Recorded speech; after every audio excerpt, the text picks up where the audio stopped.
This is Atlas Thug. As much as we have, it's currently a media blackout right now. It's about a 10-minute video here. Get the libertarians out of this party, dude. Part of a new series I'm going to be running called Bot or Not. I grew up as a white man, and you're the exact opposite, you know? It's time we have a difficult conversation about race. 40 IQ points it needs to think about what is being told to you.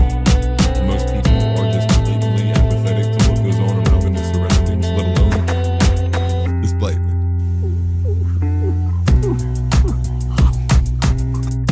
A trans woman's penis make you gay?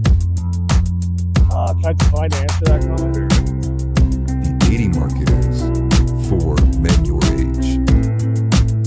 I'm not a misogynist, I'm a sexist. Right, like for example, like as a white man, I can go out and I could go right here in Columbus and scream the N-word as loud as I wanted to because I have that privilege.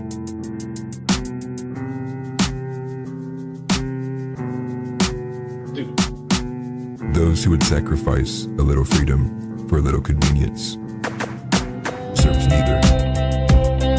Titan says, Browns should be for whites. We were just trying to help them run a better empire. Hey, truth. But she's straight up, she's like, stock market. She's like, bro, like, I can't even buy a fucking house. Like, and you know, probably doesn't help that half the comments are, "How are you not banned on YouTube? Man, how is this guy? How is this guy not banned on YouTube?" It's like, yeah, I'm sure YouTube probably picks up on those things, and they're probably wondering why so many people are saying that, you know. and all these top brass pundits who have some kind of association or relationship with Epstein, you know, it's getting to the point where you got to think like I'm about to go look at my residential history and be like, did I live next to Epstein for like some time? Like, man, everyone on this planet must have some relation to Epstein. And then you go, oh, actually, no. This is because the administration is all wrapped in together with it themselves. And I said this maybe about a year ago. You know, what if Christianity wasn't in such a cucked position that what if Andrew Tate, like Tristan, would have went to a Christian position? Fell for it again award, #1 right here. And you know what? I can't even make fun of the audience because I fell for it too. And that's probably what I'm most pissed about. He's huffing some extreme copium.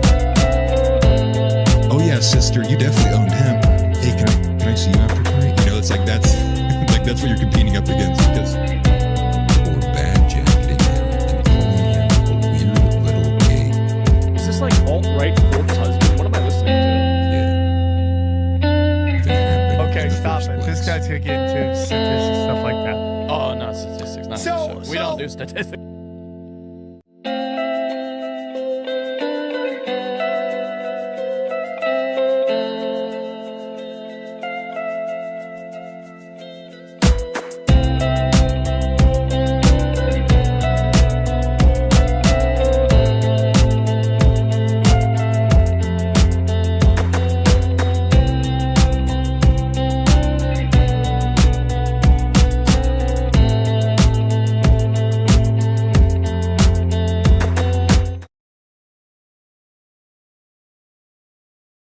What's good, everybody?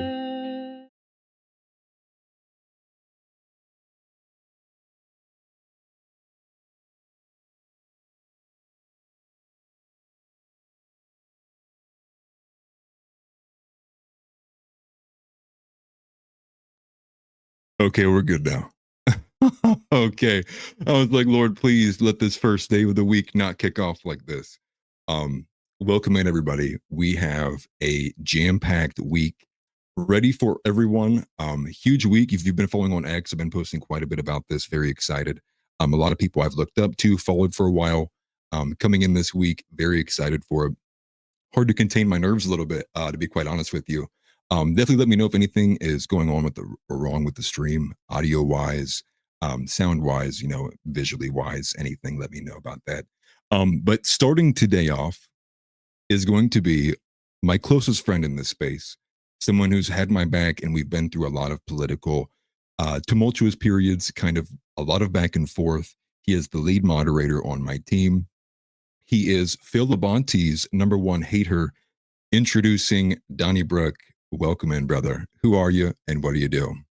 What's up, brother? I am Donny Brook. I'm still punk rock in politics, although I'm a little more nationalist than the last time I was on the show.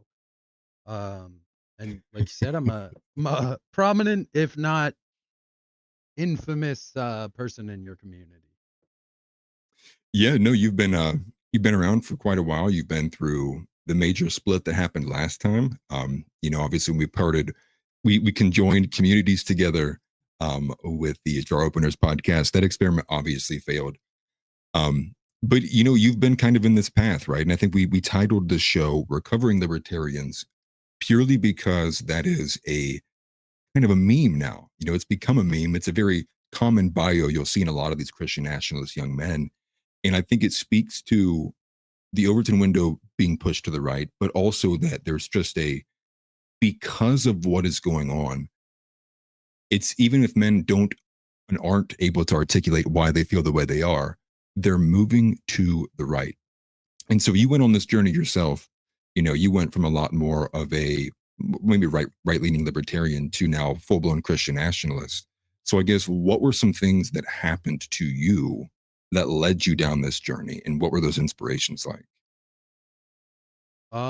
Yeah, so I mean, I talked about it on the show once, but I had to go on a road trip for a funeral, unfortunately, and I had a religious experience that kind of brought me back to God and the church, and I definitely had to rebuild my worldview, although it's not like I'm unaccustomed to that. But I mean, there's definitively good and evil in the world, and before I understood that, but it wasn't my responsibility, right? It wasn't my problem to fix, and I was much more kind of I'm gonna keep my head down and keep to myself, and that definitely changed. Um, after I came back to the church. Right. And you had this experience, at the in Indiana. I think Yeah, you said it was at a stop. truck stop. Yeah. Yeah. And I thought that was super powerful. I remember when you were kind of, just hitting me with messages, you were like kind of in disbelief because I think I was leading shaken up to up, that, for sure. yeah. Well, yeah, admittedly so, I would be too. Oh, it looks like House is saying there's a little bit of echo. I Yeah, we got an apologize. echo, and it looks like Zeb's in the chat, so just so Zeb knows, Oh, this fixed. is Okay, good. this is the highest level beard in the community, right here. Right here, Zeb. That's funny. Let me put my glasses on too. I'll be able to keep a better eye on chat, to be quite honest Also, with you. I prepared for this because I just knew you were gonna try and assert dominance on me with your hamburger meat, so I made sure to wear a button down so you can't assert dominance on me, buddy. It looks like I got to turn myself down. 1 second here. We're figuring this out, guys. Let me turn myself down a little bit. But as we were talking, you had this experience in Indiana. Um, Go ahead and explain a bit more. Why were you so shaken up, and where were you at as a Christian at that point, leading up to that moment? So on the previous shows we had talked a little about it, but I never left God, but I definitely left the church for a long time. I didn't go to church. Um I didn't read the Bible or anything like that. And then, I had this experience, oddly enough, with like a homeless guy named Chris at a truck stop where I went to try and help him out, and I was wearing sunglasses. He asked if I could take them off so he could like look into my eyes. And realistically, I'm just trying to give this guy some money, help him out a little bit, because for people that don't know a lot about me, I've been homeless. I've been on the streets. Um, I'm a former degenerate, mostly mostly reformed degenerate. So like I even now I get kind of shaken up talking about it because it was like a religious experience. He asked, if I had Jesus in my life, and I showed him my tattoos, which I have a big cross tattoo on. Um, and I ended up giving this guy like $20, which was all the cash I had on me, and like hugging him in the parking lot, and it really changed a lot of things for me. like a lot of things. And I always had, you always have religious people in your family, because my family's super religious, that'll just tell you like, you feel God, right? Like it's hard to explain to somebody that you have felt it in your presence. And that was kind of my moment. And I just remember you kind of telling, should I tell somebody about this? I think you had said it like multiple times, like, like I had to tell somebody, right? There was somebody I needed to speak to. Yeah, I told And my wife, and then I told you. I told you before, like I told my mom. that's funny. That's awesome. And I appreciate, which I do appreciate that, and I think that was probably when I was in the most vocal kind of position where I was very, very, very becoming hardcore Christian nationalist. I was breaking the shell of, right-leaning Republican, whatever I was, right? Conservatard. I'll use Jeff Younger's language. And definitely let me know if the audio is getting better, guys. I'm trying to balance it a little bit. It looks like it's okay for right now. It shouldn't be an issue. Just let me know. Now, in this introduction, if you kind of have helped me quite a bit, not just from being a friend in general, and being in this space. And that's one thing I think a lot of guys don't have is just like brotherhood. They don't have anyone to really kind of approach in any kind of meaningful way, to go beyond the surface level. And so, heart to heart and man to man, I'm very appreciative of that. And I'm sure you know that.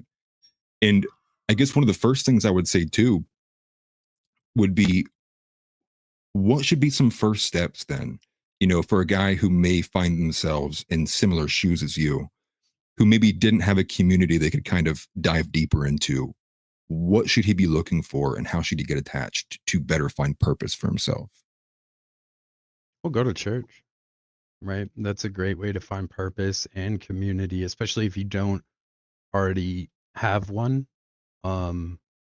There's a community near you that you can go, and they'll welcome you with open arms. I know people in the Discord, they get into their brother war denomination fights, but I don't care. I've been to all kinds of churches. There's a few I like, there's a few I like less. But I feel like that'd be a good place to start. Also, like, go out, make friends, make a friend, go to church, make a friend.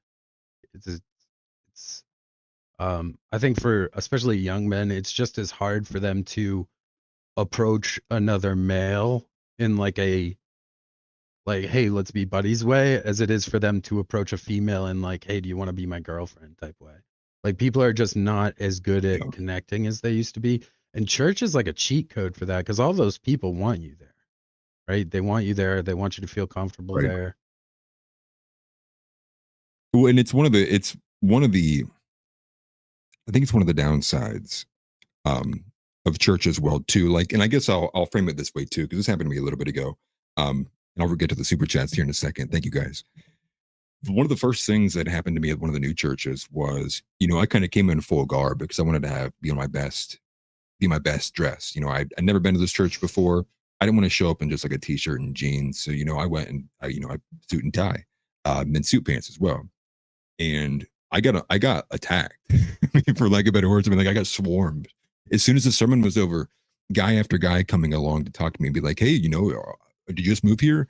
And it's clear there's like a hunger for younger men to be in the churches. But it's clear that the churches lack the self-awareness of their own optics. And then it's a definition of like, hey man, like, you're scaring the hose, and that's like kind of the vibe I get from a lot of churches, which is like, they're too antsy. They don't have the strongest kind of grasp on like the social kind of way they should be approaching these kind of things. Because even for me, who's a Christian nationalist, it was I'm getting a little bastard by these guys. Even I was like, hey, it's a little awkward, man. It's a little much. I know you want to be friendly and all, but maybe I'm just an anti-social prick. But that's kind of the vibe, that I get. But I'll read these real quick here. Mainstream Dissident, thank you for the donation, brother. He says, former addict here. Way to go, moving past it, Donny.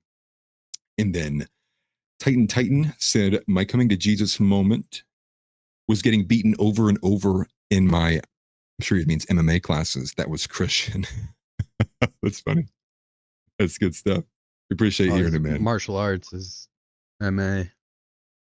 Yeah. Let's see. We got we got Buster in here. We got Buster talking about. Well, we'll get to Christian nationalism. Actually, we'll talk a bit more about that. I guess we'll get back to the recovering libertarians aspect. And I kind of think I hit this journey a bit quicker than you did. I didn't really feel like the Republicans had represented me, but I also came from I walked away from the Christian life, not for good reasons. I was an idiot. I was a teenager, kind of the same kind of similar, I think I know everything, I'm sure, my parents are dumb. I'll figure this out. And then no, I mean, like life smacks you in the mouth. I mean, you can only take that so far as what basically nature will allow you to, pretend, if you will. And in my thoughts with it though, I kind of realized I think there is an element of you can't really force it. Like, so in the sense of the conversion aspect of, like, for me, it had to physically happen. Like, I had to experience it organically. Like, there was no person, and same case for you. Like, it had to have been something so outside of the norm to get you to look at it in a different light, that when I kind of look at like the normal kind of conversion techniques from pastors, or getting people to listen to my ideas over theirs, I begin to think on the Christian sense, maybe there's less of an ability to do that, because for some people to have some true level of faith, they may need something stronger than what another man's words can provide. And I'm curious what your thoughts are on that in terms of like Oh, the I Christian wholeheartedly nature. agree. I'm I'm a skeptic, right? Like you're not gonna convince me ghosts are real, and nobody would unless I see a ghost. You know what I mean? It's very much Right. the same thing. Nobody was gonna tell me like, oh, just trust me. I don't do that. Like that's just not how I operate. So I very much needed a slap in the face, and I definitely feel like I got one. Um, and again, if evil is taking over the world, libertarianism really can't be the answer, because it's mostly about protecting you and yours from the world, and that's just not an option, right? It's very defensive and isolationist, and it's not going to help us in the situation. And I know a lot of people, pledge themselves to a team and become cultists, as you hear a lot, um, as such with the Great Discord War of 2025 that you mentioned. And you need Right. to be able to adjust for what the needs of the country are now. And I do think it was important at the time that we dealt with the woke bullshit. That was important for me. I have, children in the school system, and I didn't want weirdo teachers, teaching that stuff to children. You know what I mean? So I think that was Right. prevalent at the time. And I think we made the best choice that we had option to make. Um, but definitely you have to pivot, right? Because realistically speaking, a democracy or a republic isn't always going to be the best option. And it's not adaptable to just pick a side of the uniparty and vote for that side no matter what. It doesn't help anybody. I think most people by this point accept that there is a uniparty, but it's weird. They still get tribal and pick their teams. Like you're saying they're all working together to fuck you. Why are you waving like one side's flag? It's very true. And I'm I'm kind of at the I no, I'm not kind of. I am at the end of my rope, as it pertains to picking between the lesser of two evils. And we're going to get a bit deeper into like that too, because obviously Gavin Newsom and JD Vance is going to be what we're looking at coming in, It's 4 ridiculous. years from now. And I Terrifying. guess no, very terrifying. I think if I was to walk back or walk it back to where I'm kind of at in a more broader sense, which is I'm at the point where I think if you are over the age of 25 years old and you haven't woken up yet, I'm not going to waste my time. It's like there's no point in even wasting any effort in trying to attempt to reach somebody. Because especially imagine being a 30-year-old man and you have no like, and I ask them like, hey, what do you think about what's going on in the world right now? And they couldn't answer the question. That to me is those kind of people where it's like, what's the point of spending an exuberant amount of time on them? And then you kind of have the question of, well, then who is worth the time to kind of reach out to?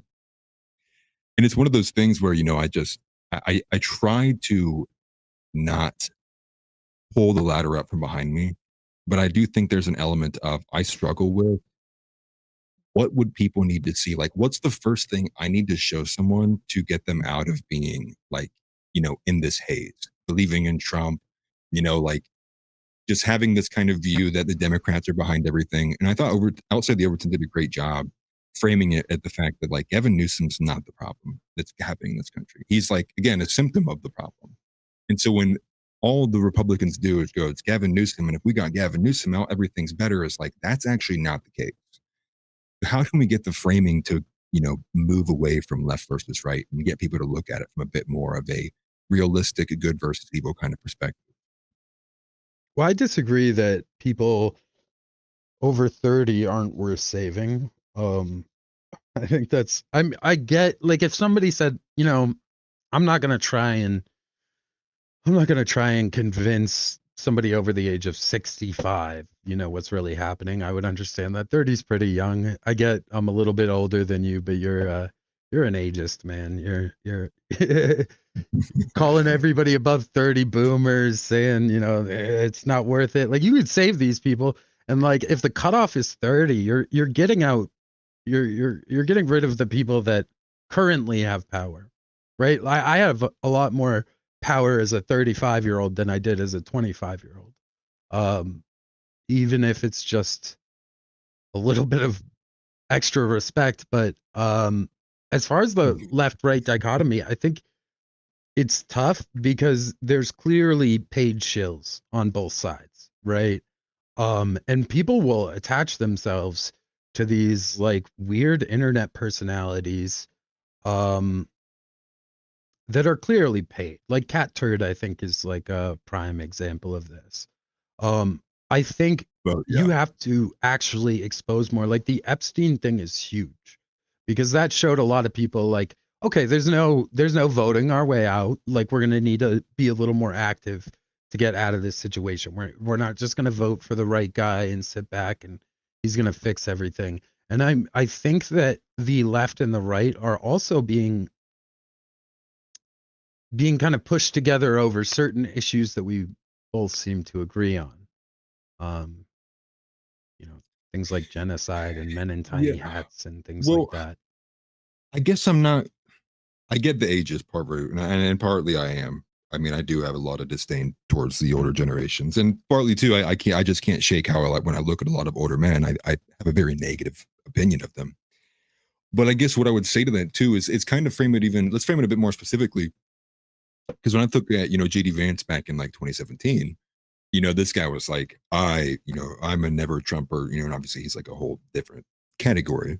But, as a 30-some-year-old guy, then he's going, I'm a never Trumper, I would never vote for the second coming of Adolf Hitler. And then he turns around and he's like, at 34 now, 2 years later, oh no, I was so wrong about Trump. Like that's the stuff that I don't buy, is the people who are in it, around it. I know you read the news and you got fooled by MSNBC. Rachel Maddow pulled the wool over your eyes. like how dumb do you have to be? And like, I guess that's maybe more so my point, which is, sure, it's we want to save people and help them, but at a certain point, how worth it is it if I have to by hand feed you with a spoon in your mouth to get you to where you need to be? I guess that's maybe more so my point of thinking. Is there a better way to try to galvanize people, or should we have a more of a just knowing when to cut it off, dust your shoes, be like, okay, move on to the next crowd? I mean, there does have to be a cutoff, right? Like, again, with the previous community that we were kind of associated with, they were like hardcore conservatives, and our ideals lined up right to the point where, Trump went rogue on us. But like I think there are definitely going to be some people that you're not going to get them out of the cult. The Kool-Aid tastes too good. They like, they like to hang out with their cult buddies and do whatever cults do. There are some people that you're not going to be able to save, but I don't necessarily think it's directly correlated with age. However, I will admit that there is a certain age where it's very likely that they're not going to rebuild their worldview. And I get that. I think Yeah. it's a little higher than 30. But you know, it is what it is. Not everybody can be saved, but everybody's worth at least giving a shot. And I very much was hand feeding people. When you when you found me, you know, Yeah, you got me. I didn't group. I don't want to be associated with groups. I don't want to collectivize. I just wanted to be left alone to shit post into the abyss by myself. And I was waking up people one by one in real life, but this is not that, right? This is different. You have almost 15,000 followers. Zeb and Josh have another almost 3 or 4 now, I think. Like, this is not shit posting into the abyss. This is building something. So the idea that we have to wake up people one by one isn't necessarily true. And you know, world events are really what get people going down the rabbit hole, right? Like 9/11 was a big one for me. Pizzagate was a big one for a lot of people. The Epstein thing, obviously a little more recent, but these things put people into the rabbit hole, and we have to make sure that we've got that rabbit hole full of the truth. So that as soon as something happens where they say, what the fuck is going on in the world, we've already set their path, you know? Why do we support Israel so much? You know, that it's funny. Well, and you're right on that, because I think what everyone kind of knows and expects is that meme of, I think it's Malcolm in the Middle. He's like, son, once you start this path, there is no leaving the path. You know, it's like, I don't know if people are ready for, you know, what comes with it. And I think a lot of people aren't. I think a lot of people, you know, once they begin to see where the trail is leading, they begin to be a little bit terrified of where it goes. I think secondly, too, this also involves an aspect of, you know, for lack of better words, you know, effeminizing a lot of Christianity and taking its teeth out and basically obfuscating and ignoring a vast portion of its history. Now, I think one thing is we can look at that situation, right? You know, the Great Discord War of 2025, and analyze that, because House makes a fantastic point. I put it up on screen a little bit ago. People do view it as an insult to have their worldview annihilated, you know, because it makes them feel dumb. You Only know, the first couple times. You get used to it. After like the third or fourth time, you're a pro. Like me, I met God the next day. I was a nationalist. Like the next day I was a nationalist. I was going back to church. Like it goes quick. It goes quick. Like if you, I mean, and again, you know, with the Discord war, those people were never going to stop believing what they already believe, you know, and those are the people that you can't save, unfortunately. And there's always going to be cultists on both sides, but I think now more than ever, people are like, oh, this is not good. We need a third option. Yeah, and that option is not the America X party or whatever, you know, Elon is trying to start. Which he's like, you know, he's trying to once again placate the middle, not realizing that they're two different sides of the same coin, and largely moving to liberal and liberal light, you know, and you know, and a lot of things that I would like to say that YouTube would obviously ding me for right now. I'm pretty sure Elon shadow banned my Twitter when I was going at him hard with those Elon Zedong memes. I do remember you slamming it out. Well, where it was like positivity or prison, and it had like him as like Mao Zedong.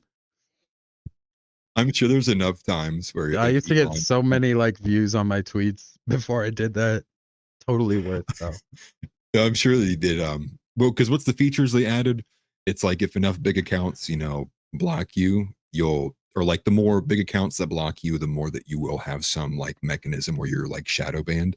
And you know, one thing that's funny, and this is actually a great segue, because we have Buster in the chat, and I don't know if Buster's a pagan or some kind of delusional, just wignat.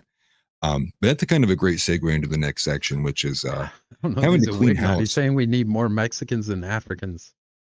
No, he's making fun of the whole the Christianity aspect. Oh, so Christian nationalists, not white nationalists. And this is the thing, you know. For one, like, We're not. The goal here is not to make America an ethno state. The goal is to bring Christian values back into America. Obviously, I'm very partial to a lot of the white nationalist play. I'm partial to having your own community, right? When I saw Arvel return to land, awesome. That's great. That's an awesome thing.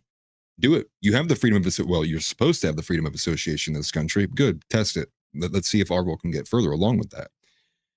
The issue is when I look around and I think of what's going on in society, I don't think that the solution, now I think a lot of things could be solved by getting rid of a lot of minorities, don't get me wrong. But I think that only takes us 75% of the way. The other 25%, and in fact, the larger portion of it rather, is getting Christian values back into the country. And that is one thing that we're doing a lot more moving forward as well, which is annihilating people out of the Discord who are doing things like Fed posting. And this is kind of funny too, because I remember when I first got into Nick and I was watching him kind of talk with the super chats. I was sitting there and I was going, it's kind of odd that he's got such negative energy towards like all of his super chatters. And then my YouTube channel grew in the last month and I couldn't relate anymore. Some of the comments that I see from people, because it is, I mean, there's an epidemic of retardation and it's strong. It's aggressive too. And so you get people like this who want to attach themselves to our movement. And it's like, no, like we don't want you. It's like, why don't you stick with Handsome Truth and Gypsy Crusader, whatever that guy's name is, and continue to make fools of yourselves. We're still at the position where we need to get the optics like a ramp, right? This is why Candace Owens and Ian Carroll we play nice with, because they're basically a ramp into this kind of conspiracy. What would you call it? This conspiracy rabbit hole, where you have plenty to choose from. Which rabbit hole you want to go down first? And so the idea here is that optics matter and branding matters. And so I guess if you wanted to speak to that as somebody who does clean up a lot of stuff that you see out of the community, whether it's here in chat or in the Discord, in your opinion, why do you think it matters and what's the importance of the optics? Yeah, so I mean, you'd have to break it down. Like obviously Fed posting.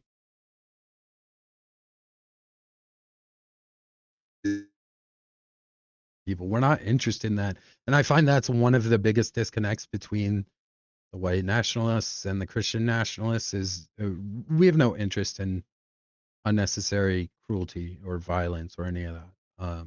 So if you come in dropping that stuff in our Discord, you're obviously going to get the boot. I think when it comes to things like slurs, I don't think it's good for the movement, right? Like I know that some guys just love it. Like it's their bread and butter. It's how they get through the day. And I'm not somebody that watches my language. You've had me on multiple times. I very much end up apologizing a lot of the time. But like you're good. I'm bad about it too. It just doesn't bring people to your point of views, because 80% of people hear a slur and they disregard whatever you're saying. It doesn't matter how right you are. And we are right. Like in a lot of these cases, we're objectively right. These groups have become a problem. And it needs to be handled. But like, if you're right, why would you give up being right just to be hateful? You know what I mean? Like win with the arguments. Yeah. We were always win with the argument people anyway.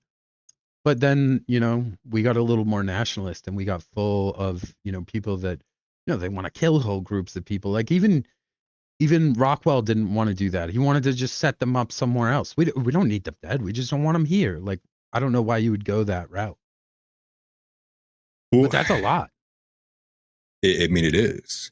And, I think one thing that I've been meaning to actually make a video about this. I just haven't yet. I was going to make a post about it on X earlier today, but we ran out of time.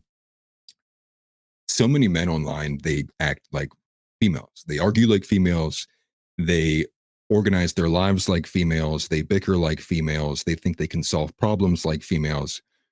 Like, it's the feminization of men has gone so deep. It is not just in physical form. It's not just in mental form. It is also in spiritual form. I mean, we have literal spiritual women rampant in a lot of these things. Now, I do feel bad for a lot of them, right? I think a lot of these guys are a victim of circumstance, not victim entirely. You know, a lot of these guys ultimately have, you know, you have bad genetics in this era. I mean, you're cooked for the most part. I mean, you know, I hate to say that, you know, and for a lot of most history, you'd have been cooked too. But the aesthetics matter, and especially when that is one thing that I have a hard time really trying to wrap my head around, is this kind of how do you coincide being based, a man, and a Christian nationalist, wrap it all in one, and it be an appealing message to men? Now, I think I have a lot of ideas to that, but it seems that the ones that we have doing it are trying to fail on purpose. You know, when you have guys that coming out there, you have some of these pastors that are like, you know, we need to get more men involved, and then he wears skinny jeans and the tightest white t-shirt I've ever seen in my life. I mean, it's like all you're going to bring in are more gay guys. You know, like, and so that's, you know, to me, I look at these things and I begin to think, like, there is no way that men are this retarded. There's just no way. Like, there is just no way. And so that's where I kind of look at things the same way I look at JD Vance, the same way I look at this, and I look at all the money behind a lot of these big churches. You even see like and not like mega churches, but I'll see them. There's like decent churches around me, you know, around the city where I'm from. All this money flowing, and not one individual to sit there and say, hey, maybe we should like not act like huge, you know, grown homosexuals on camera all the time. You know, like, have we thought about looking at maybe why is our message failing? Not that, like, you know, we're not doing it hard enough. They think they need to go knock on more doors. I mean, like, listen, the internet's been around for a long time, dude. You're kidding yourself if you think that the average person's not heard about Jesus at this point. The reality is they've heard about Jesus and they said no. So you need to figure out what's happening between the message of Jesus and who's carrying it, and why it's failing so bad. And I think that's ultimately why you have guys like Buster here, right? Who, like, all they can concern themselves about is like appearance, white nationalism, slurs. They surround themselves with vulgarity. And then it's like, they can't see it, but it's like, I view them the same way I view as an e-girl. Like, you're scum. Like, you're bottom of the barrel. You are basic, low impulse, low IQ anti-Semite. And to be quite frank, I don't want to work around with you. I'd rather have a conversation with a black woman than you. You know, it's like that's kind of at least where I'm at with it, but I'm curious where you are. Well, I don't really know Buster specifically. I've seen him chatting in the chat. You know, I try and give most people the benefit of the doubt where, you know, I assume that they want what's best, and they either have information that I don't have, or they just have a different view of what's best, which is a thing. You know, my brother's a gay communist. We agree on, like, yeah, everything about the problem, but then when we go, all right, what's the solution? 1, 2, 3, same time, you know, he yells communism and I yell nationalism, right? So we agree on a lot. We're just different in the solutions. There's a lot of people like that. And again, if we take it back to the slurs thing, for instance, they're signaling to other people their power level to be cool to the in crowd, but that doesn't help convert people into your crowd, right? That just scares most normal people away when your arguments can speak for themselves. So it's unnecessary. But I do think that there's a lot of people like that are, maybe they're more focused on race than religion than we are. And I don't think that's necessarily a problem, because again, we're seeing a lot of the same problems. We're prescribing different solutions. I think temperament is the issue. You know, on the Christian nationalist side, you definitely see, I hate to say it, it's a little class, you know, it's class, you know, we're not insulting whole groups of people, you know, we don't hate them. We just don't want them here. And we don't want them here for good reasons. You know, Zeb and Josh's show just covered that trucking incident. You know, there's stuff like that all the time. There was a guy that abducted a 12-year-old girl, and they were like, oh, it's cultural differences. Okay, cool. We have cultural differences. That culture doesn't fit with ours. They got to go. That's just what it is. And it doesn't, I think a lot of what I've seen, and I don't want to prescribe this to all of the white nationalists, because I think obviously, sorry, there's some construction going on. I was hoping they'd be gone by now. I was wondering, I was like, what the hell is that? But I think we can all be allies, but we have to decide if we can have a temperament that actually moves our movement forward and doesn't just Yeah. pull it back, you know, because we have momentum, you know. Nick being as big as he is, all these, you know, spook types going at him and just getting Right. absolutely demolished means that we have momentum. So we should use that momentum. And you don't want to preach to the choir, right? You want to get the normies. Like even if you can get a few of them, even if each of us can only get a few of them, right? Like you're gonna need them. Yeah. That's true, you know, and I think that goes back to like the big tent kind of idea is like, you know, who should be the allies, right? Who do you allow in? And ultimately, you know, the thing is when you fight an optics battle at this level, it requires like extreme calculation. Especially because the reality is like what we don't need is we don't need someone to go off on a spurg, you know, drop the hard R 20 times and then annihilate the whole movement. Because it's like, yeah, I might feel the same way about you, but it's like I'm also not going to go, you know, above and beyond to explicitly say it. Like this is one of the things we recently did in the Discord, right? Which is just like, you know, you can get your point across without having to be uncouth. You know, you can get the ideas out without having to resort to slurs. And it's not to say like I'm not a race realist, right? It's not to say like I sit here and I don't look at these things and go, you know, yeah, wow, there's clear differences between the races. Like I go beyond that. I think there are genetic components to it. I think it's a lot more than culture. I think one of the best arguments is I can't remember who brought it up. But you know, white people listen to rap music too. Where's their increase in, you know, in crime rate? It's just like it's just not there. But you know, not to go too deep on the race aspect, let's go to somebody specific like Ian Carroll. This is somebody I would like to, you know, Well, I've already before we move on too far, Yeah. if you want people to spread your message, you should put in at least a little bit of effort into making it palatable, right? You should you don't need to hate anybody to have our positions. You can love your people without hating others and still wanting them to leave, right? You know, and I would fight just as much for Japan to have the right for Japanese people to run their country as I would fight Yeah. for my country to have that. I want that for everybody. Everybody should have their home nations and be able to decide their destiny. Their ancestors built those countries. They bled for those countries. They died for those countries. Everybody should get that right. You know, and that's one thing that I think really irritates me is I do think about all of the wars our ancestors fought between Revolutionary War to Civil War to World War One, World War Two, and to think that all of them died, you know, went through living hell, and the end result of that is multiculturalism, a destroyed nation, and we're basically conquered territory and we're owned by a foreign country. And it, like, I mean, like to me, that is like, you know, and we're sitting here like, you know, well, let's vote in 2028, guys. We'll fix it then. It's like, you know, part of me, it's hard not to think that, you know, maybe the boat hasn't already left the dock and we're all kind of just in a hopeful mirage, you know, hoping that at someday at the end of that rope, it's not going to be the nothing ever happens Chud looking us directly in the eyes, you know, and that nothing, it went nowhere. And you know, try to avoid that black pill there. But where I was going to go, I was going to go this up a level, elevating it though, which was somebody like Ian Carroll, who's clearly in the know, right? Who has a strong idea of what's going on, but is hesitant about going further to the right, especially with like Christianity and Christian nationalism. So how do we get like this Washington raised liberal who's willing to do research further to the right? Like what would be your kind of idea? What strategy would you employ to Ian Carroll? Like if I brought him on the show, what are some things I should say to him that would push him further to the right?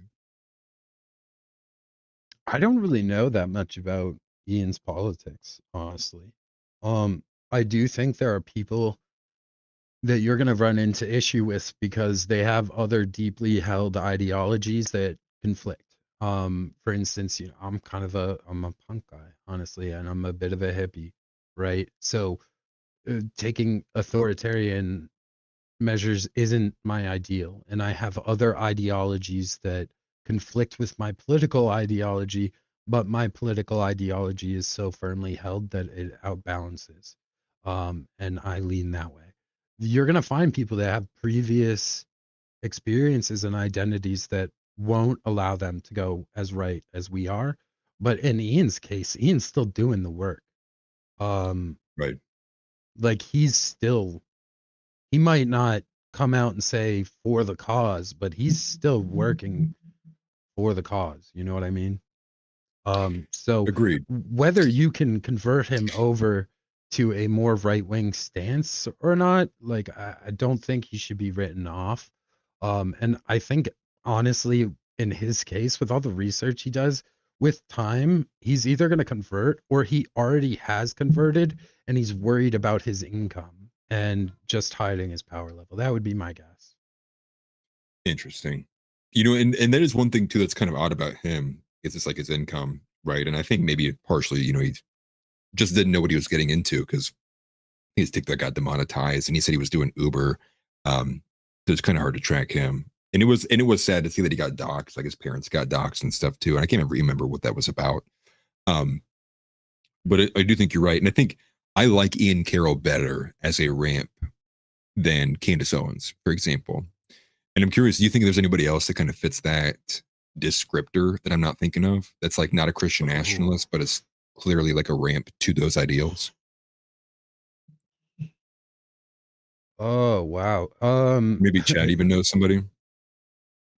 I think there's like obviously there's a few big ones. And as much as you might not like it, Candace is probably one of them. Right. Ian Carroll's definitely one. I think there's a ton of little ramps because there's a lot of people like I think with libertarianism, that alone is often a ramp to something else. And I think a lot of people who are brought there eventually end up where we are, you know, and not everybody takes the same amount of time to do it.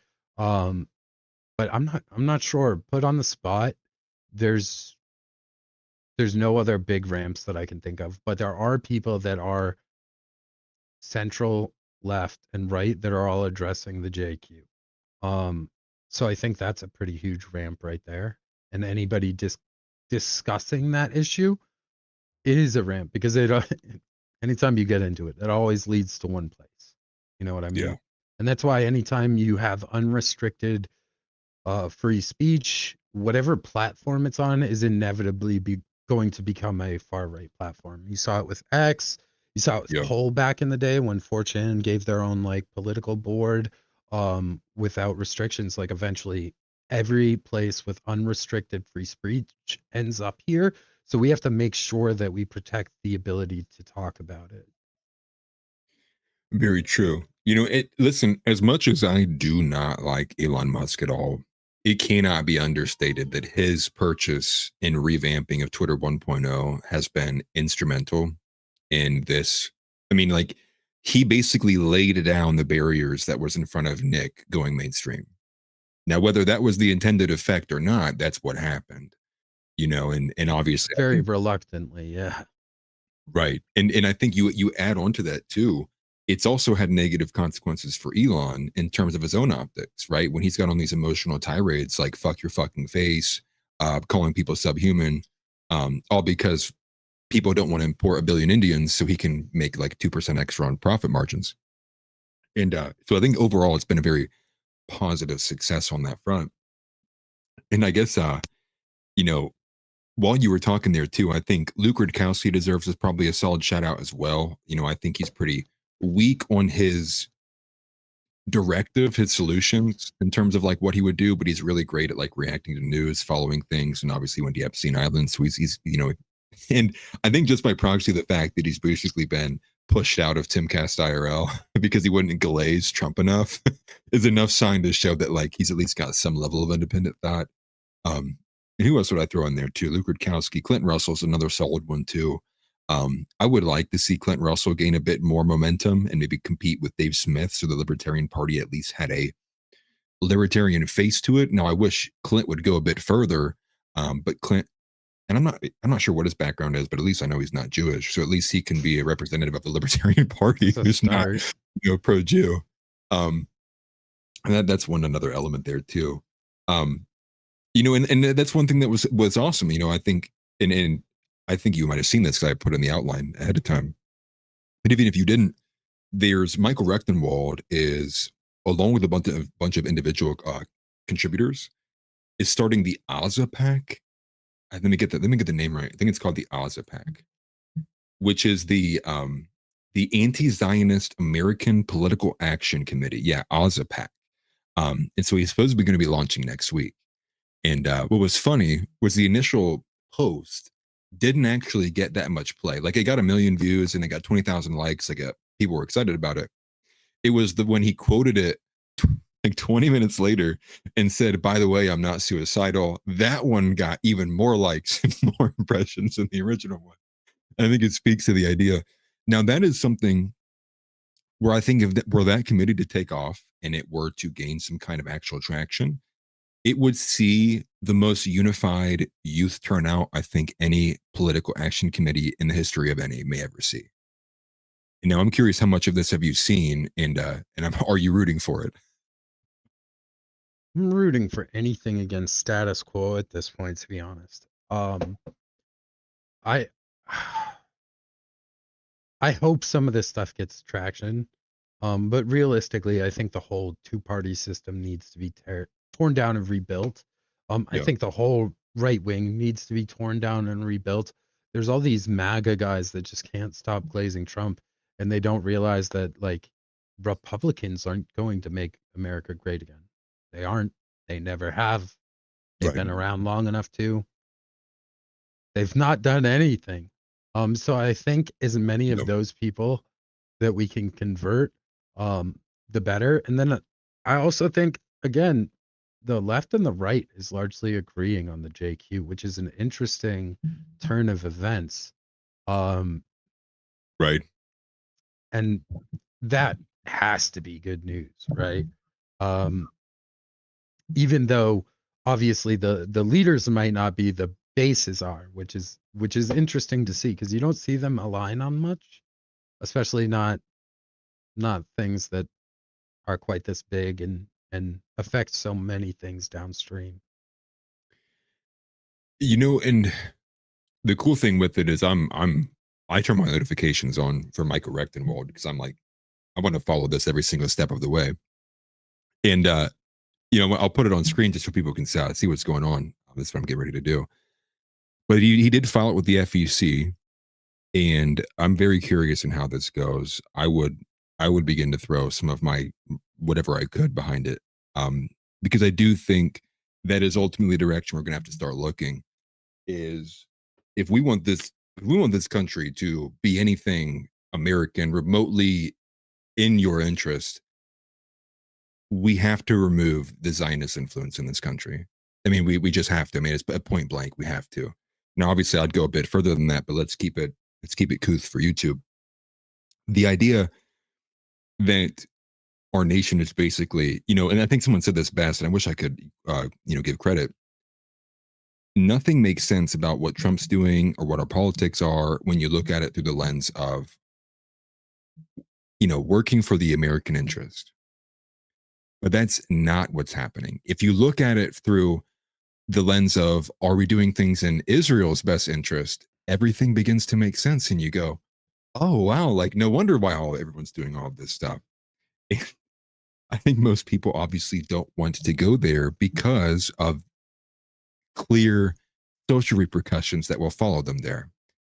I think that's a good sign that YouTube has begun to recede on their recession. But I'm curious, do you think there's a level of like, they're just trying to get people to get into the water just so they can swipe them all out at once? Where's your head at on that? Because I know people are all over the place with it. Yeah, actually, I was talking to maybe Frank in the Discord earlier about this, but I do worry that things like X being bought and going free speech and then leaning as hard right, or YouTube may be relaxing. I do sometimes worry that the idea is to make us feel comfortable enough to speak our minds while they build the infrastructure to deal with us. And you can see them building that infrastructure when it comes to the anti-Semitism laws that they're pushing, when it comes to, like, they made it illegal to burn Israeli flags. They shipped home some pedophile that was having sex with children in Vegas. They shipped him back to Israel instead of dealing with him. Yep. I think that there is a lot that we can do, but I understand why people are nervous to be the first one through the door. Well, you know, it's the there's a famous clip from, if you've ever played Apex Legends, from Bangalore. It's one of the characters, and it's something along the lines of like first one through the door, first one in a body bag. And this is something that Stonequire talks about quite a bit, which is we are probably going to have to actually go through an era of martyrdom. You know, we are going to have to push our guys and watch them fall one by one until we get so many bodies through the door they can't do it. And while it sucks, it is true. And there isn't even a level of where I sit and think at some point the shoe may drop on this channel, right? And all these last couple of months just kind of gets wiped out. And that's just part of it. You know, that is just part of it. That is, you know, and to think of that as a level of risk versus, you know, my life. Well, I think some people's lives are at risk too. You have to take it. If that's all the risk that I'm facing compared to what I have to gain, I have to take it. And compared to like what the future generations may also gain, I have to take it. And I think there's always been this kind of push, especially from like the, you know, the conservatards group as well, to not be a martyr, right? To not be this voice out there. Don't push out, play ball, compromise, stay inside the system. And I think that era is over. The era of playing ball with the system is over. And we have now Gavin Newsom versus JD Vance. I mean, an even darker version of Kamala versus Trump. You know, because that, for me, that decision was easy. Like, I'll never vote for a woman. I don't care. That woman could be the greatest woman of all time. She could be a Christian nationalist. I'll never vote for a woman to be president. Period. Done. End of story. Even if that means Barack Obama was the other candidate, I'm not voting. Like that is where I am at in terms Do of what I'm like, gonna do. Right in Batman. I think that's how me and Zeb are gonna handle it. Or Kanye West. Do Kanye. Like, I would, dude. I would. Kanye, I would play some of your new stuff. Yeah. Play me Cousins. You know, and I guess when I thought about that, I just got, not that I was black-pilled, but I knew this time around that I think I'm going to bang the drum on Gavin Newsom until people get angry. I think that's the direction I'm going to go. I'm going to be a Gavin Newsom show until people start deporting Indians.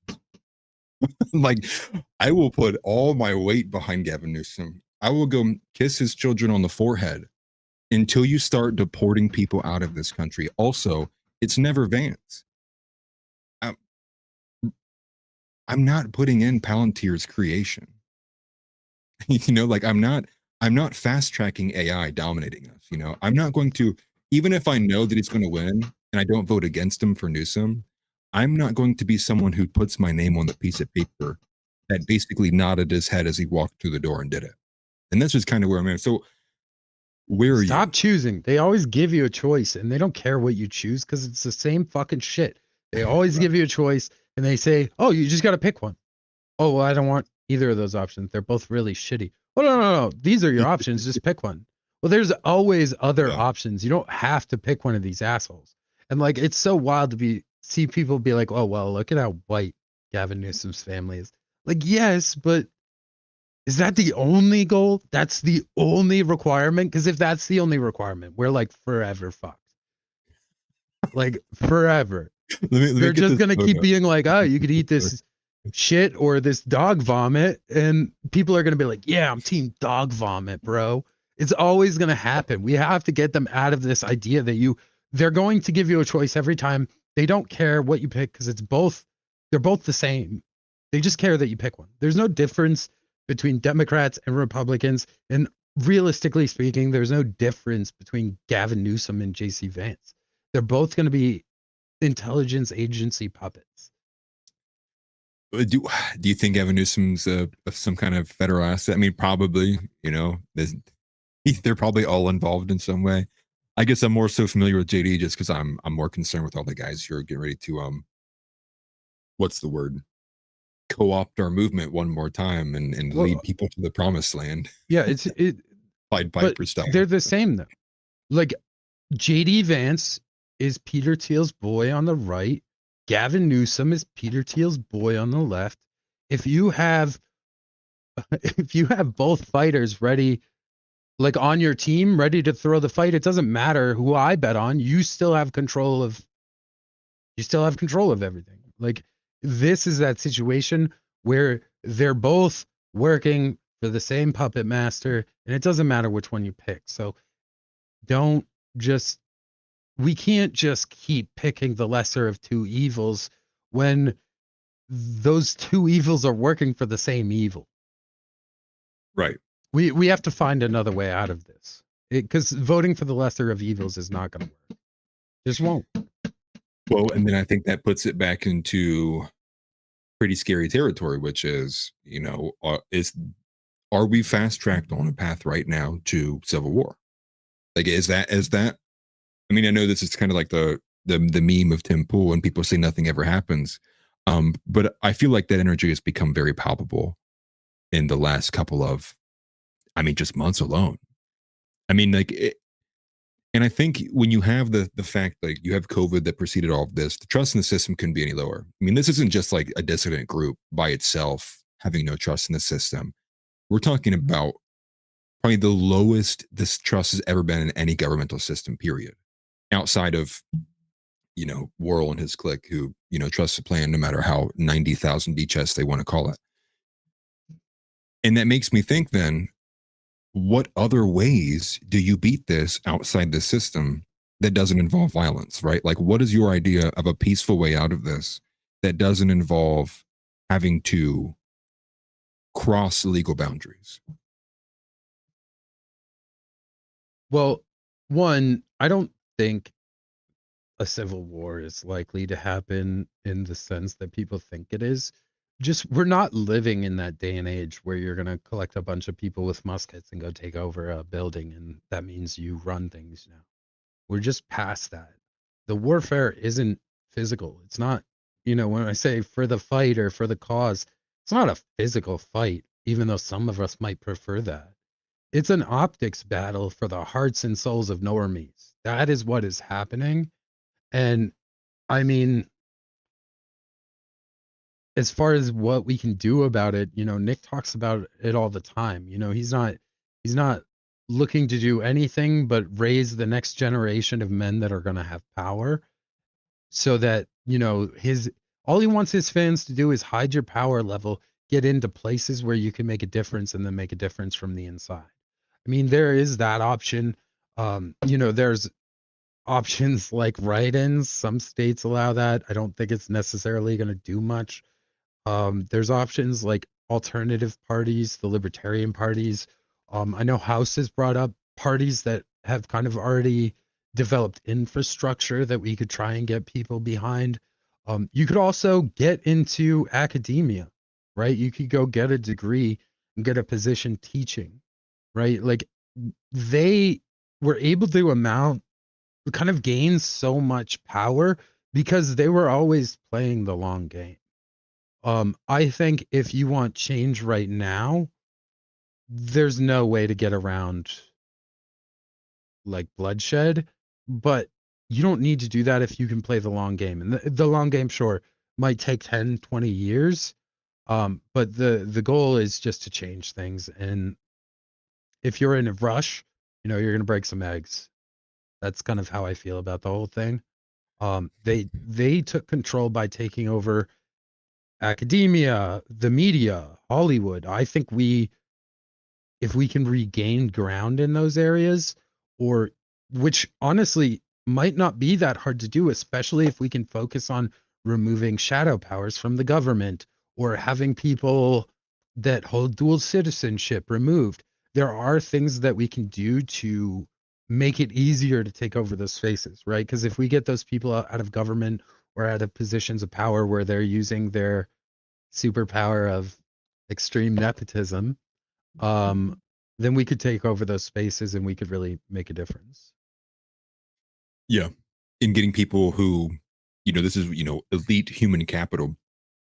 And I talk about this a bit more on the physical side of things, because that is one element that is far within most men's grasp, which is to just like not put things in their mouth that don't need to be going in their mouth hole, and doing things with their body they need to be doing. And I guess I kind of think with what you had said, though, the next step that implies the next question, which is this puts you right back into the libertarian, the libertarian debacle, if you will, the libertarian kind of trope, which is nobody's willing to vote for you when the time comes, because they push this two-party fear-mongering where it's all about you can't vote libertarian because that means this group will win, because this party will pull the more votes from this group. So then that implies how do you get such a surge of people willing to leave two parties at one time? It'd be comparable amounts that people feel like their vote wouldn't be wasted voting third party. I think if there was like an America First party, that's another thing, by the way. They recently, I think it was the ADL, declared America First as a I saw that. anti-Semitic dog whistle. Yeah. But I think if there was a party like that where it's ideals where they can say, look, we're really going to put America first, because I know that the Republicans kind of hijacked that idea and took it, but clearly there's a different country they're putting first, right? So Right. but I think there's a lot of people on both sides that want to see that, right? They actually want to see America first. And the other thing is, Right. like, most of us just can't afford to live under the uniparty. Like, and I literally mean afford it. Like, we just can't. Like, prices haven't gone down a whole lot around where I am. Have they for you? They haven't at No. all. And it's funny. I guess the issue then becomes it's all information, right? And I think a lot of people have said politics is incremental, and I go back and forth between incrementalism and accelerationism, because I think this is more of a first world issue, right? The incrementalist aspect. Because in a lot of other regions, right? I mean, dude, a bomb goes off in a building and the whole embassy is gone. It's like, yeah, now you have a new government. I mean, it's not incremental for them at all. And so to, being kind of wrapped inside of where we are right now, I think it blinds us a bit to what could happen, especially if there was foreign interference too. I think that's one element that's never brought up too, which is like what happens if there's a foreign agent at play. And I think if you look back at history in terms of warfare and a lot of things, I mean, most often there are large foreign actors at play when there is major governmental changes in a nation. And I think obviously Israel's a part of that, China's a part of that, Russia's a part of that, Ukraine's a part of that, NATO's a part of that. But, I also don't want to feel like I'm in a position of like wishing. I'm like, please, China, please, like set it off. Because we want to avoid you want to avoid this fallout. But I think that the point stands though. I've been floating these images back and forth between Newsome and Vance. I think Hal said earlier, the point of the optics is to remind MAGA of what a chud JD Vance is, and kind of this is who you're really kind of voting for. And just with that though, like I do struggle to kind of sit and accept very, very little kind of gains. And I guess maybe I'm more so in this mindset because I have children. I'm very amped and excited to push for something greater beyond that. And I know you want to have long-term goals with that too. And so I guess would there be something that would occur that would make you go, okay, I'm going to accelerate this now. Like I'll up the ante. And No, I'm ready to accelerate now, like in any way that we can. And again, I think uniting people behind a party is going to be a lot more difficult than uniting people behind a cause, because again, the JQ, like that is something people are angry about. They're happy to find common allies on that front. Especially, again, with the Epstein thing happening and all these things happening where people that would never have thought about it before are starting to understand that we're occupied and that we're a puppet state. I think that is going to be something that we need to push hard. Because so many problems can be fixed if we can actually take back our country. And I think both sides are realizing that they're not going to get anything they want if we're not acting in our own people's interest and we're acting in somebody else's interest. So I think like trying to unify people around our actual oppressors is going to be key for the message. And yeah, you know, reminding people that JD Vance is a chud is great, but like again, you don't get a ton of options. You get these two guys, neither are good. So reminding people that JD Vance is a chud just gets them to vote for the other, you know, it's JD Vance's counterpart. That's all it is. And they're all on the same team and none of them have your interest in mind. So I think at a bigger scale, we just need to take back the government, right? Like how wild is it that we, you know, I think never has there been a more time where it's obvious to the normal American that our president doesn't run shit. Right? Like Right. my boomer family members are finally understanding. Like people that 10 years ago were saying the president is the most powerful person on the in the world. Like Yeah. even those people are like, oh, that guy doesn't do fucking anything. He doesn't Right. make any fucking decisions. He's got a little guy with a little hat doing this above him, and he does what they need him to do. I think that is a huge wake up call for a lot of people because again, with my assumption that everybody just wants what's best for America, everybody can agree that what's best for America isn't to do the bidding of some other country. Agreed. And that's why, you know, I'm rooting for this, you know, this anti-Zionist pack, you know, in I guess the it couldn't be more obvious to the average person. You're right. When they look at what's going on, they see the social media discourse on X. They see the constant kind of like reeing, right, about all these anti-Semites. But then you see HR 6090, and I mean, all I, you know, it's like flashing red. It's like, ding, it's like 1776. Like it's flashing red. I'm 1776. And I'm like, they're outlawing the Bible. I'm like, what? Like, that's the kind of energy that I'm feeling, right? Like, and that's like where I'm at. And you see like the Epstein stuff. I mean, that was such a black pill to me to watch all these people, you know, trust the plan. And the guy's clearly and openly defending everything that is the Epstein files. And I think that really kind of showed the heart of where we are as like a nation, you know, currently of America.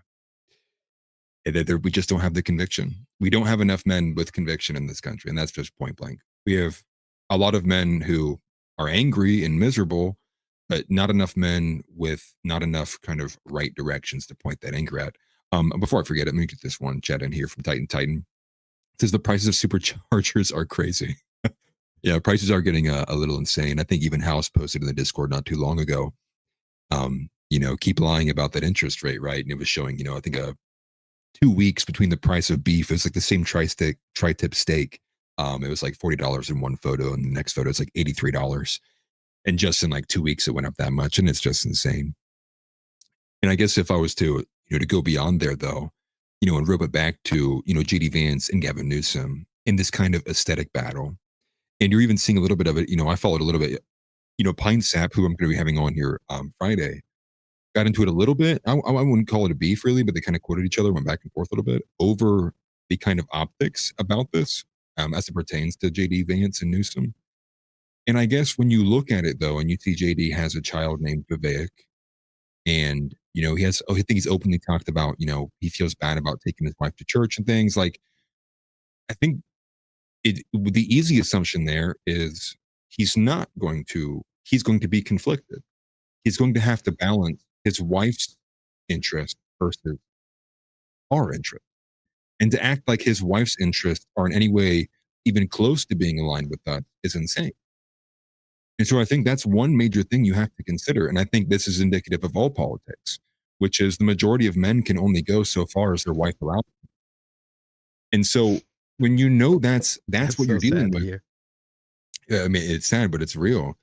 That's when you look at somebody like clearly JD is going to lose the aesthetics battle. You know, Gavin Newsom's going to have like all these clips played of like when he was cheating on his wife with his secretary, and it's like, look at this Chad, you know, look at this alpha. Is there seriously not a single American man that can just drop out of the sky? You know, obviously Nick can't do it because he's too young. But this kind of speaks to a little bit of what Outside the Overton talks about, which is, you know, Nick could make someone a general if he wanted to.